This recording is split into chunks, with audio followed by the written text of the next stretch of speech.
नाजरीन, पाकिस्तान ने मिस्र को एक ताकतवर तोहफा दिया, JF-17 थंडर। ये तैयारा सिर्फ हथियार नहीं बल्कि वाज़ेह पैगाम है कि मिस्र अब अकेला नहीं। एतमाद, फौरी रद्द-ए-अमल और जदीद जंगी सलाहियतें इसके साथ आएंगी। 1.6 माख रफ्तार और 1200 किलोमीटर रेंज के साथ ये किसी भी खतरे का फौरी सामना कर सकता है।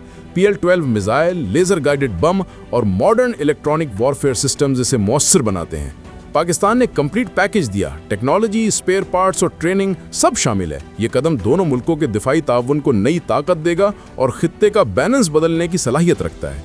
देखें आगे क्या होता है। ये तोहफा महज एक डील नहीं बल्कि एक नई स्ट्रेटजी का ऐलान है। नाजरीन, पाकिस्तान ने मिस्र के बहादुर सदर अब्दुल फत्ताह अल सीसी को वो तोहफा दे दिया है जिसे दुश्मन मौत का परिंदा कहता है। जी हाँ, हम बात कर रहे हैं JF-17 थंडर की, एक ऐसा जंगी तैयारा जो न सिर्फ आसमान पर बल्कि दुश्मन के दिल पर परवाज करता है। ये महज तैयारा नहीं बल्कि एक पैगाम है कि अब मिस्र अकेला नहीं बल्कि पाकिस्तान जैसी एटमी ताकत उसके साथ खड़ी है। और ये तैयारा सिर्फ लड़ने के लिए नहीं बल्कि बचाने के लिए दिया गया है, ताकि अगर दुश्मन अफ्रीका के किसी कोने से भी मैली आंख उठाए तो उसे सिर्फ JF-17 की चीखती हुई आवाज सुनाई दे, जो ऐलान करती हो कि अब नई दुनिया है, यहाँ तुम्हारी पुरानी चालें नहीं चलेंगी। तो आज की वीडियो में हम इसी इनकलाबी कदम पर बात करेंगे कि पाकिस्तान ने यह फैसला क्यों किया, सदर अब्दुल फत्ताह अल सीसी को इस खतरनाक हथियार की जरूरत क्यों पेश आई और क्या वाकई पाकिस्तान और मिस्र के दरमियान कोई नया अस्करी इत्तेहाद जन्म ले रहा है। ये सब कुछ जानने के लिए वीडियो को आखिर तक जरूर देखें। नाजरीन, अब आपके जहन में सवाल आ रहा होगा कि आखिर मिस्र को JF-17 थंडर की जरूरत क्यों पड़ी। क्या वाकई अफ्रीका में कोई नई जंग छड़ने वाली है या ये सब सिर्फ ताकत दिखाने का अंदाज है। तो आइए हकीकत जानते हैं। बात यह है कि सदर अब्दुल फत्ताह अल सीसी सिर्फ एक रहनुमा नहीं बल्कि एक सिपाही है। उसने अपनी फौज में रहकर मैदान जंग देखा है, दुश्मन के वार भी देखे और अवाम के दर्द को महसूस किया। जब वो बरसरे इक़्तिदार आए तो मिस्र एक खतरनाक माशी और अस्करी बहरान से दो चार था। दहशतगर्दी, दहशतगर्द ग्रोह और बैरूनी मुदाखलतें मुल्क के हर कोने में मौजूद थीं। फ्रांस और दीगर मगरबी ताकतें सदियों से मिस्र के वसाइल पर कब्जा करती रही हैं, कभी फौजी मशकों के बहाने, कभी इमदाद के नाम पर, लेकिन हकीकत में सोना, तेल और नेचुरल गैस के ज़खायर पर कब्जा करना मकसद था। और जब सदर अल सीसी ने कहा कि अब ये मुल्क सिर्फ अपने अवाम का है तो दुश्मनों के होश उड़ गए। फ्रांस की फौज निकाली गई, मगरबी ताकतों को वाज़ेह पैगाम दिया गया कि मिस्र अब खुद मुख्तार है। मगर ये काम आसान नहीं था, क्योंकि जो ताकतें तुम्हारी ज़मीन को लूटती हैं वो सिर्फ बातों से नहीं छोड़ती, वो साजिशें करती हैं, बगावतें करवाती हैं और अंदर से तोड़ने की कोशिश करती हैं। यही सब सदर अल सीसी के साथ भी हुआ। बगावतें, कत्ल की साजिशें, दहशतगर्दों को मुल्क में दाखिल करना ताकि वो अंदर से टूट जाएं और बैरूनी कब्जा मुमकिन हो। मगर ये शख्स झुका नहीं। उसने कहा कि अवाम की हिफाजत मेरी जिम्मेदारी है और सिर्फ तकरीरें दुश्मन को नहीं रोकती। असल ताकत तोप, टैंक और तैयारे में है। और यही वो लम्हा था जब मिस्र को एक ऐसा हथियार चाहिए था जो दुश्मन के हौसले पस्त कर दे, जमीन पर नहीं बल्कि फिजाओं से वार करे। और यही वो वक्त था जब पाकिस्तान ने मिस्र की तरफ हाथ बढ़ाया।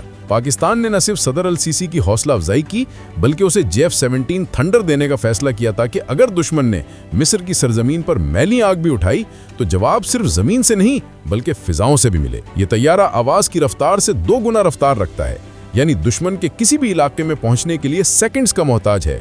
1.6 माख की रफ्तार से परवाज करता है, यानी 1970 किलोमीटर फी घंटा से ज्यादा, और 1200 किलोमीटर की रेंज के साथ एयर टू एयर रीफ्यूलिंग से कई घंटों तक फिजाओं में रह सकता है।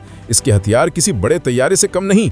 BVR missiles, laser guided bomb और मॉडर्न इलेक्ट्रॉनिक वॉरफेयर सिस्टम्स इसे मौसर बनाते हैं। पाकिस्तान ने कंप्लीट पैकेज दिया, टेक्नोलॉजी, स्पेयर पार्ट्स और ट्रेनिंग सब शामिल है। ये कदम दोनों मुल्कों के दिफाई ताउन को नई ताकत देगा और खित्ते का बैलेंस बदलने की सलाहियत रखता है। देखिए आगे क्या होता है। ये तोहफा महज एक डील नहीं बल्कि एक नई स्ट्रेटजी का ऐलान है। नाजरीन, पाकिस्तान और मिस्र के दिफाई ताल्लुकात की मजबूती का अंदाजा हाल ही में इस्लामी ममालिक के सरबराहों की OIC मीटिंग में पाकिस्तान ने इस्लामी नेटो की बात की और मिस्र को इसमें सपोर्ट दी, ताकि अगर कोई मुस्लिम मुल्क खतरे में हो तो तमाम मुल्क उसके साथ खड़े हों। पाकिस्तान ने सदर अल सीसी को वाज़ेह पैगाम दिया कि वो इस नए इत्तेहाद का मजबूत हिस्सा हैं और अगर कोई दुश्मन मगरिब या इसराइल की शक्ल में मैली आंख उठाए तो JF-17 थंडर और मुश्तरका फौजी तैयारी इसका जवाब देंगे। पाकिस्तान ने मिस्र के फौजी अफसरों की तरबियत के लिए खुसूसी प्रोग्राम तरतीब दिया। फिजाई, जमीनी और साइबर दिफाई तरबियत में तावन बढ़ाया गया है। मिस्र के शिमाली अफ्रीका में साहिली इलाकों से लेकर नील वैली के दाखिली इलाकों तक JF-17 इस्तेमाल कर सकता है। इस तैयारे की मौजूदगी दुश्मन को 500 किलोमीटर के दायरे में भी रोकने की ताकत रखती है। दोस्तों, पाकिस्तान ने तुर्की, ईरान, मलेशिया और अब मिस्र के साथ अस्करी ताल्लुकात मजबूत किए हैं ताकि एक मजबूत दिफाई ब्लॉक कायम हो जो न सिर्फ महज जंग के लिए बल्कि नजरियाती और दिफाई हमाहंगी के लिए हो। ये इत्तेहाद मगरबी ताकतों के साम्राज्यी अज़ाइम का जवाब है। मिस्र के वसाइल और अपनी खुद मुख्तारी की हिफाजत के लिए ये नया ब्लॉक बहुत अहम है।